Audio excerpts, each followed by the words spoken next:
আমাদের 20 তারিখের মেলার ভেন্যুর এই ভেন্যুতে আমাদের মেলাটা হবে।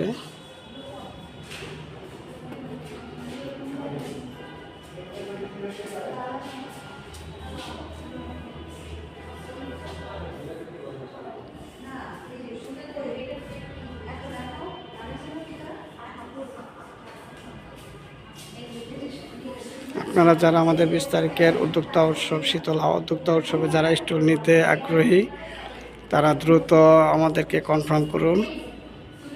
আমাদের স্টল সীমিত। শীতল হাওয়া উদ্যোক্তা উৎসব 20 তারিখ দিনব্যাপী, যেখানে 20টির বেশিও স্টল উদ্যোক্তাদের স্টল থাকবে এবং আমাদের সারাদিন ব্যাপী একটা উদ্যোক্তা উৎসব হবে। যারা স্টল নিতে আগ্রহী এবং যারা স্টল সারা উদ্যোক্তা উৎসবে অংশ নিতে আগ্রহী তারা দ্রুত বিকাশ করে রেজিস্ট্রেশন কনফার্ম করুন।